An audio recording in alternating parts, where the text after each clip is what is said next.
सो hi everyone, जो भी हमारे यूपी एस्पिरेंट्स हैं, आप सबके लिए काफी ज्यादा स्पेशल कॉलेज है एचबीटीयू कानपुर। और बहुत सारे बच्चों की हमेशा इस कॉलेज को लेकर के इंक्वायरीज होती है और काफी बच्चे होंगे जो वेट कर रहे होंगे एचबीटीयू की काउंसलिंग का।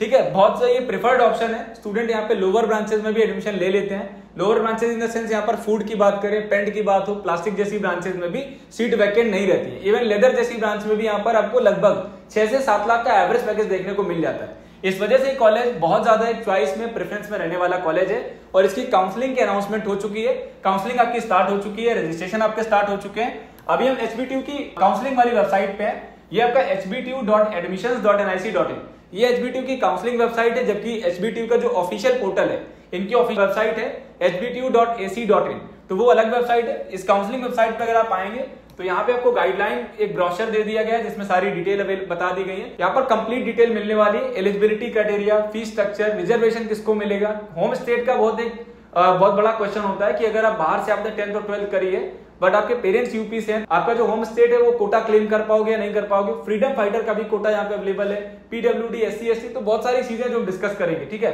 क्योंकि इसको लेकर के एलिजिबिलिटी को लेकर के भी कंफ्यूजन रहता है, तो कंप्लीट वो पीडीएफ में भी डिटेल अवेलेबल है। और ये हमारा रजिस्ट्रेशन पोर्टल होने वाला है नॉर्मली। तो रजिस्ट्रेशन के लिए यहाँ पर रजिस्ट्रेशन ओपन है। अगर आप शेड्यूल चेक करेंगे तो कोई शेड्यूल अभी रिलीज नहीं हुआ है। यहाँ पे वेबसाइट पे आके आप शेड्यूल देख सकते हैं। तो यहाँ पे अभी आपको शेड्यूल की जगह नो डॉक्यूमेंट फाउंड लिख के आ रहा है, कोई भी डिटेल अवेलेबल नहीं है। तो इसलिए इसका मतलब एचबीटीयू की काउंसलिंग में भी टाइम है। आपके डॉक्यूमेंट अगर प्रॉपरली तैयार है, प्रॉपर तरीके से सारे डॉक्यूमेंट है, ऑन डेट के अकॉर्डिंग है, तभी आप अभी इसमें रजिस्ट्रेशन करें। जल्दबाजी में रजिस्ट्रेशन नहीं करना है, काउंसलिंग आराम से चलने वाली है। ठीक है, क्योंकि अगर इनको कुछ जल्दी में जोसा की तरह काउंसलिंग करना होता, जल्दी प्रोसेस कराना होता, तो अब तक ये प्रॉपर शेड्यूल दे चुके होते।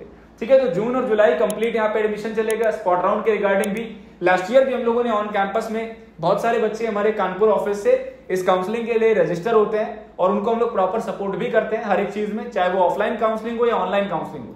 हाँ, कुछ इंपॉर्टेंट चीजों पे आप ध्यान देना है। इवन इस सेशन में भी बहुत सारे बच्चे हमारे पास ऐसे आए हैं जिनको कुछ लोगों ने ऑफर दे रखा है कि 50,000 दे दो, सीएस करा देंगे, 2 लाख रुपए दे दो, सीएस करा देंगे। तो यहाँ पे यार कोई भी मैनेजमेंट कोटा ऑप्शन नहीं है, ये प्राइवेट बॉडी नहीं है। पहली चीज तो गवर्नमेंट कॉलेज में कोई मैनेजमेंट कोटा नहीं होता है और एचबीटीयू में एज सच कोई भी जुगाड़ वाला सिस्टम भी अवेलेबल नहीं है। तो कोई भी अगर आपको इस तरीके से गाइड कर रहा है तो आप प्लीज अवॉइड करें, ऑफिशियल प्रोसेस के थ्रू जाएं। हाँ, 2 मोड में काउंसलिंग होती है, एक तो ऑनलाइन काउंसलिंग होती है और एक इनकी ऑफलाइन काउंसलिंग होती है। बट जो ऑफलाइन काउंसलिंग होती है वो भी बहुत ही ट्रांसपेरेंट तरीके से होती है, बहुत ओपन मोड में हो रही होती है। आपको एक वीडियो मिल जाएगा जिसमें हम लोगों ने last year spot round counselling कैसे होती है ऑफलाइन वाली, उसका एक छोटा सा वीडियो क्लिप बनाया हुआ था और वो चैनल पे डाल दिया था, आप उसको भी वॉच कर सकते हो। तो यहाँ पे ऑफलाइन वाली काउंसलिंग में पूरी नाइट काउंसलिंग चलता है, दिन सुबह से बच्चे आ जाते हैं और पूरा रात इवन नेक्स्ट डे मॉर्निंग तक काउंसलिंग हो रही होती है। तो यार यहाँ पे ऑफलाइन काउंसलिंग में काफी ज्यादा हेक्टिक रहता है प्रोसेस, क्योंकि पूरा बच्चे मॉर्निंग से पहुंच जाते हैं और उसके बाद पूरा नाइट, पूरी रात काउंसलिंग होती है। इवन नेक्स्ट डे तक काउंसलिंग में बच्चों का प्रोसेस होता रहता है। डॉक्यूमेंट जो सीटें बच जाती है उनको अगले दिन फिल किया जाता है। तो बहुत सारे बच्चे वहां से छोड़ के चले आते हैं। तो कई बच्चों का, जो बच्चा लास्ट तक एचबीटीयू में रुकता है, 10 लाख रैंक पे भी बच्चों को अलॉटमेंट मिला है, लेकिन यहाँ पे लेदर ब्रांच में अलॉटमेंट मिला है और वो कंडीशनल। उस टाइम पे किसी बच्चे ने अगर सीट छोड़ी है, ठीक है, कंफर्म नहीं है कि आपको 10 लाख रैंक पे एडमिशन मिल जाएगा। इन जनरल कंपटीशन इस बार और बढ़ने वाला है क्योंकि बच्चे यहाँ पे ज्यादा हैं। लेकिन कुछ ऐसी चीजें हो जाती हैं कभी कभी कि आपको अगर लक बाई चांस वाली बात है कि अगर किसी बच्चे ने सीट ड्रॉप कर दी है और लास्ट में आप अपडेटेड हो तो डेफिनेटली चांसेस है कि आपको 5 लाख से ज्यादा रैंक पे एडमिशन यहाँ पे मिल जाता है। बट आपको ध्यान रखना है कि ये चीजें कंफर्म नहीं है कि 5 लाख से ऊपर आपको मिल ही जाएगा। तो यहाँ पे एचबीटीयू की जो भी एलिजिबिलिटी और जो भी डिटेल्स है इस ब्रोशर में अवेलेबल है, इसको भी आप एक बार रीड कर सकते हो। और कुछ इंपॉर्टेंट पॉइंट जैसे कि जो बच्चों के डाउट्स होते हैं डोमिसाइल से रिलेटेड, रिजर्वेशन से रिलेटेड, या यहाँ पे टीएफडब्ल्यू सीट को लेकर के भी बहुत सारे बच्चे हैं जो एफडब्ल्यू सीट के बारे में जानना चाहते हैं, सारी चीजें। और फीस पेमेंट यहाँ पे कैसे होगा, क्योंकि यहाँ पे जो टोटल आपकी फीस है, ठीक है, फीस आपकी है 1,35,000।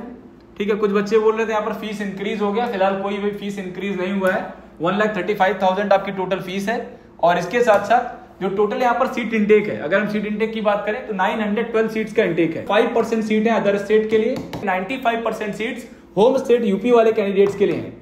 अब इसमें 5% सीट में भी बहुत सारी ऐसी सीटें होती है जो लास्ट में अदर स्टेट वाले बच्चे पार्टिसिपेट करने नहीं आते, तो सीटें वैकेंट रह जाती हैं। लास्ट ईयर ये हुआ था क्योंकि ये परसेंटेज वाला जो क्राइटेरिया है ये न्यू आया था, बहुत सारे लोगों को नहीं पता था।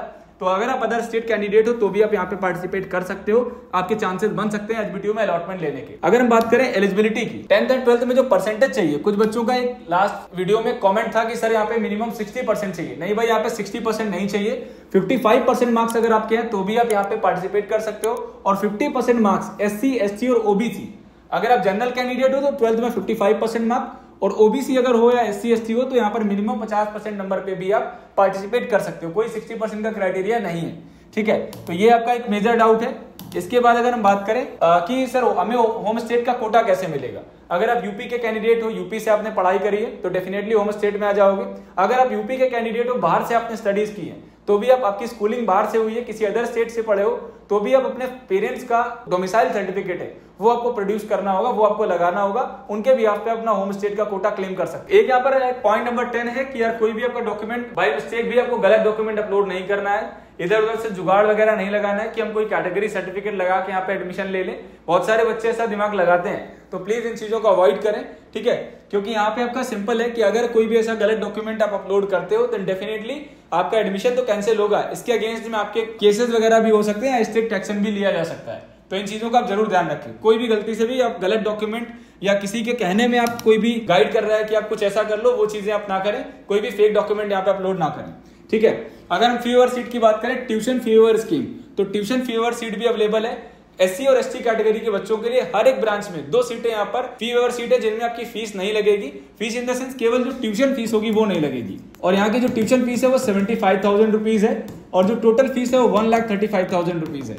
तो यहाँ पे जो आपका ट्यूशन फीस है ये वाला पार्ट आपका नहीं लगेगा, जो रिमेनिंग अमाउंट होगा वो आपको देना होगा, क्योंकि थोड़ी सी फीस ज्यादा है। गवर्नमेंट कॉलेज होने के बावजूद यहाँ पे जो फीस है 1,35,000 है। और ये जो total tuition fee waiver seats है वो 5% है। टोटल सीट इंटेक यहाँ पे 5% है, जो कि लगभग आपका टोटल सीट्स का 37% बनेगा, जो कि टोटल सीट्स का लगभग आपकी 37 सीट्स बन जाती है। तो यहाँ पर लगभग 37 ऐसे कैंडिडेट होंगे जिनको यहाँ पे फी वेवर सीट के अंदर एडमिशन मिलेगा, ट्यूशन या एफडब्ल्यू सीट के अंदर एडमिशन मिलेगा, जिनसे ट्यूशन फीस नहीं ली जाएगी। और एससी एसटी के लिए यहाँ पर जो 2 सीट वाला है 12 नंबर पे अगर आप जाएंगे तो 12 नंबर पे एससी एंड एसटी कैंडिडेट्स के लिए, तो यहाँ पे उन्होंने बता दिया 2 फुल फी वेव सीट्स, जो भी आपकी फी वेवर है इनमें एससी एसटी वाले बच्चों के लिए 2 full waiver seats are available in all BTech program for SC ST girls. तो एससी एसटी जो गर्ल कैंडिडेट हैं उनके लिए यहाँ पर 2 सीटें एफडब्ल्यू कैटेगरी में दी गई हैं अलग से। तो इसका भी आप बेनिफिट जो कैटेगरी वाले कैंडिडेट्स हैं उनको यहाँ पे जरूर मिल रहा होगा। इसके अलावा यहाँ पे फ्रीडम फाइटर का भी कोटा मिल जाता है। हमारे यहाँ स्टूडेंट हैं, फ्रीडम फाइटर का कोटा अवेलेबल है, तो वो लोग यहाँ पे यूज कर सकते हैं, क्योंकि फ्रीडम फाइटर में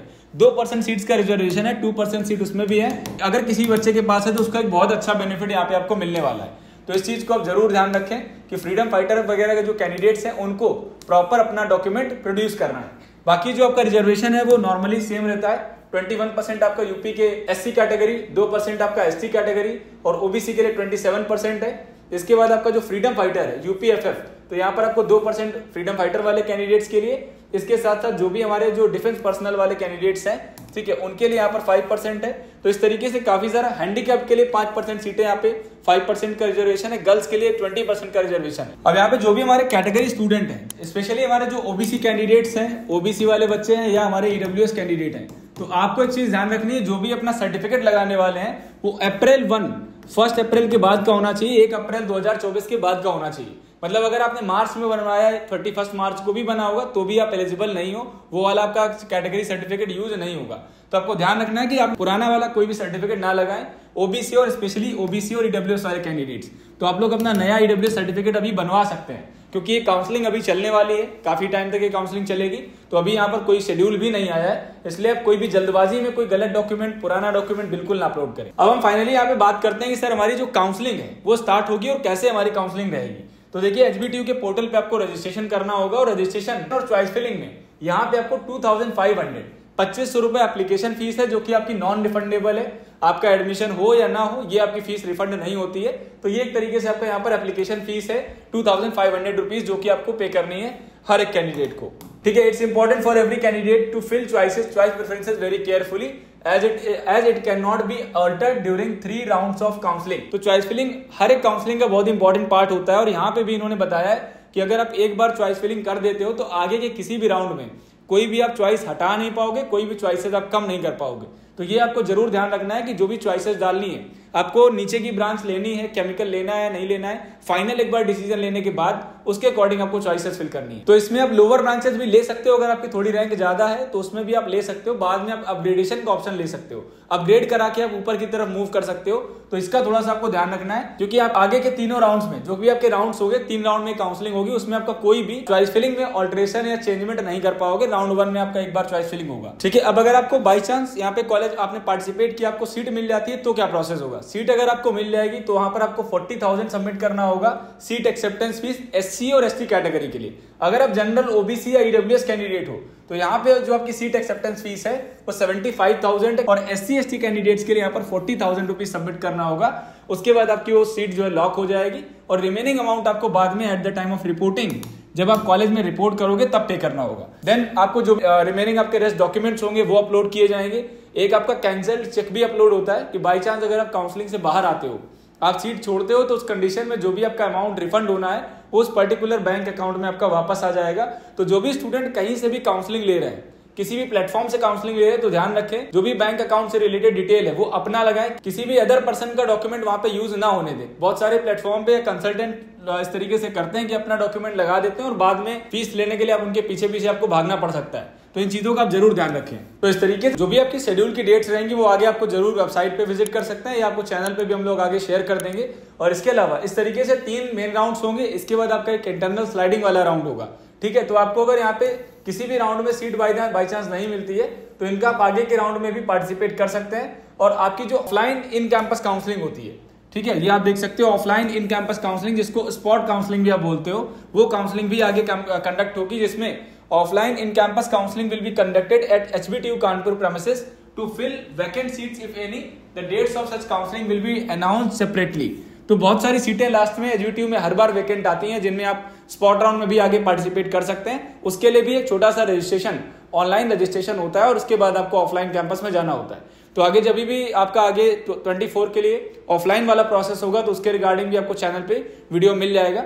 तब तक के लिए चैनल को आप सब्सक्राइब करें। कोई भी आपकी इंक्वायरी है तो हेल्पलाइन नंबर्स पे कॉल करके इन्फॉर्मेशन ले सकते हैं। चैनल को सब्सक्राइब करें, वीडियो को लाइक करें और दोस्तों के साथ में जरूर शेयर करें। Thank you so much, keep watching, stay connected.